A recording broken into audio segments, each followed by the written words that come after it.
guys, and welcome back to another video. We are here today with my daily driven 600 horsepower 135. It's a 2010 N54 135. So we did get the good engine. I'm not saying N55 isn't a good engine, but we're going to be getting into that in a couple minutes. Today we're going to be going over my 600 horsepower N54. So I do know I am missing a piece of my bumper, and I have a red mirror, and there's a little fender bump over here, but we're not going to talk about all that. I did go over median, and that will be fixed as soon as possible. But that is completely besides the point. I have owned this car for about a year now. I'd say, actually, you know what? No, I've owned this car for almost 2 years.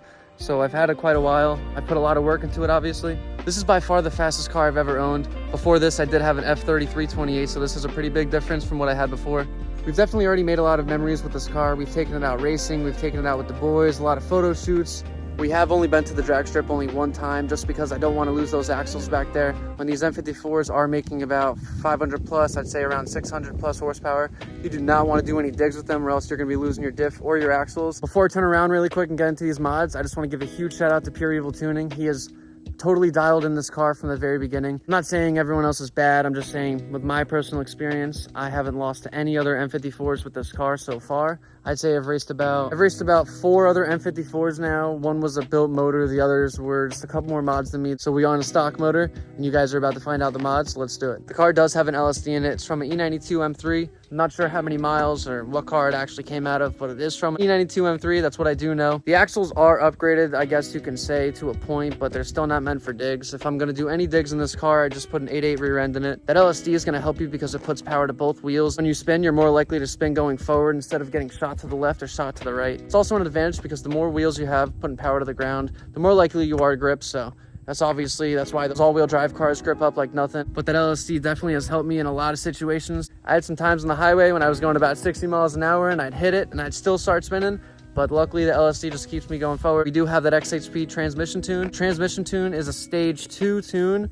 I'm not sure what the differences are, honestly. I did notice a hell of a difference when I didn't have it tuned versus when I had it tuned. Transmission definitely started to shift like a DCT.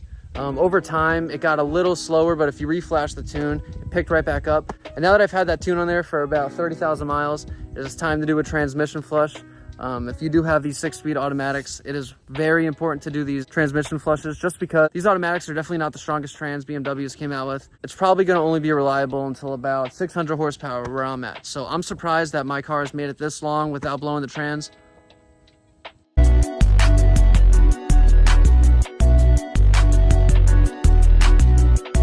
I'm just gonna take it, obviously, no complaints here. Manual transmissions, they're 6-speed manuals, do handle more power than these 6-speed automatics. They obviously shift slower in races, so it depends what you're looking for when you're buying your car. Obviously, I went with the automatic just because it is faster down the road. I know I am not able to make as much horsepower, but we could definitely put a turbo 400, we could put a DCT, we could put an 8-speed ZF in this thing, so we'll see when it goes out. I'm hoping no time soon. It's just not meant for digs. Avoid doing digs at all costs. Roll racing is definitely the way to go with these cars. 335s handle digs a lot better than these do, but I think they're also in the same boat. Now, I know the car is only making 600 horsepower. That's nowhere near its max potential. The car is not totally turned up, but that's also because we run out of fuel at about 140, 150 miles per hour. We are on an upgraded fuel pump, but we do not have any other fueling mods, so that MET's not working, and that port injection I do not have installed on the car. We are limited on the fuel we can use for these turbos. 600 is obviously enough horsepower to have a lot of fun in this car, so we obviously enjoy daily driving it. Boys, and to start off with the engine bay, we do have this beautiful acoustic cover. It is the Carbon Evolution Raceworks carbon cover. We also have these just super dusty carbon covers back here. I actually don't know where I got those. I'll leave a link in the description for these right here. So I do have these M caps that actually look amazing. We do have this taped off because this is where the meth tank used to be. We didn't really install any other tank on the car. Obviously have the carbon covers up here too. These are a little bit of a different color. I'd say they're more of like a goldish copper carbon compared to this color. I mean, I do like the contrast. So the carbon grills appear really quick, and the red intake scoops, they look awesome in there. We do have our Active AutoWorks intercooler down here. You can't see really that well right now, but it is in there. Moving across, we do have our meth pump here. Our meth is not currently working. I do not know what's going on. I've rewired a couple things differently. I've changed the solenoid, I've changed the pump, and I still can't get it to work, so we might just have to order a whole new setup. We have our SSR performance intake cones over here. I actually did not order these or anything. My buddy was actually giving these away because he was going single turbo in his car, so obviously he did not need these anymore, so we just handed them over to me. I obviously do not have a manifold yet just because I'm not single turbo. There's absolutely no reason for that. Our tile blow off valve. Love that thing. I actually love the way it sounds compared to the other ones. We have our custom performance charge pipe down there. We have all the basic N54 full bolt-ons. We have intercooler, charge pipes, callus down pipes, intake cones, blow off valve. If you are on stock turbos and stage 1 tune from MHD or something like that, and you have these mods, I'd say you're probably going to be making high 3s, maybe low 4s horsepower. Definitely like 420, 430 max with just these bolt-ons, and then a stage 1 tune from MHD, and off-the-shelf tune or anything like that.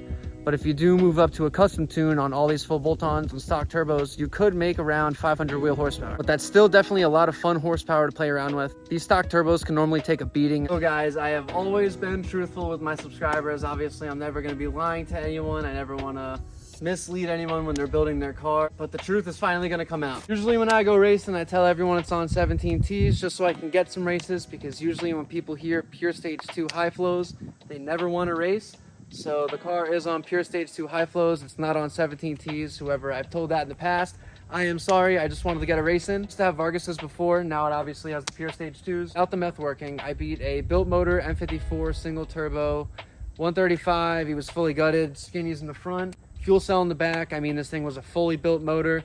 Port injection, I have no port injection. Beat him twice when he was turned down and turned up. Shout out to Pure Evil. Turbos have also beat 17Ts. They've beat Vargas turbos as well. I did race my buddy Alex's single turbo 335 E90. Twin turbo versus single turbo. This car came out on top. It's beaten B58s, 5.0s. With the B58s, it's beaten one single turbo B58.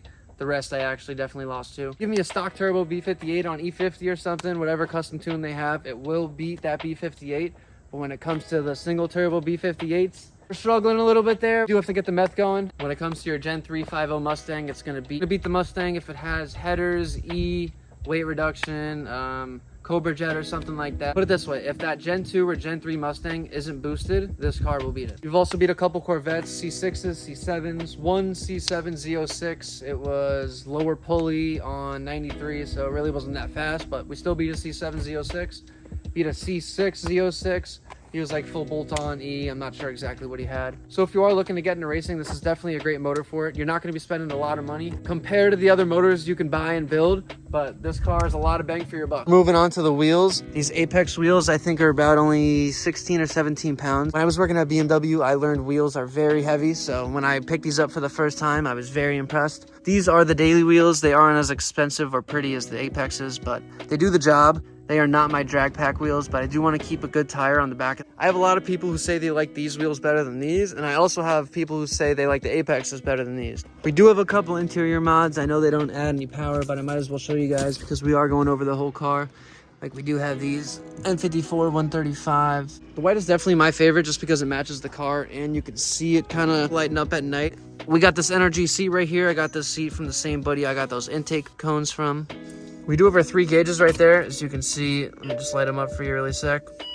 We have our boost gauge, our battery voltage, and then our water temps over there. Moving on to the back of the car, we do have our carbon diffuser back here. It definitely looks good. I wish I still had my other carbon diffuser. We did have the 1M bumper on before. This is the stock 135 M Sport bumper. Unfortunately, when I went over that median, I absolutely destroyed my carbon diffuser. So we did have this one laying around, so we just threw it on. Rather have something on than nothing. I was rocking that no diffuser look for a little bit, and I did get pulled over for my exhaust just because it's pretty much a red flag. I feel like it just looks horrible on the back of the car, so you assume something's done or something's fucked up back there, and the cop did, and she was right. So I just want to make something very clear to people. N54s have a horrible reputation for absolutely no reason. I know there are a lot of unreliable N54s out there, but it really comes down to the owner. These cars are being sold for very cheap, so people weren't really taking care of them for a while. I don't blame them, honestly. If I bought a super cheap car, I bought it for one reason. It's obviously to be cheap and not put money into the car. So before people really knew these N54s' potential, these cars weren't taken care of the best of their ability, and these cars were being sold for cheap. They were sold to people who didn't really know about cars and they weren't really working on them. Maintenance is key when it comes to a performance engine, so if you're gonna buy one of these, go over your basic maintenance. You don't want to miss anything and blow the motor up because you lost fuel. The high pressure fuel pumps do go bad on these, so I'd recommend doing that if you haven't. N54s are just great engines. Just take care of them, do maintenance like you're supposed to, and the car's going to treat you the way you treat it. Well guys, this was my 600 horsepower 135 2010 N54. It's Alpine white on coral red interior. I do hope you guys enjoyed the video. I've never made a video like this before.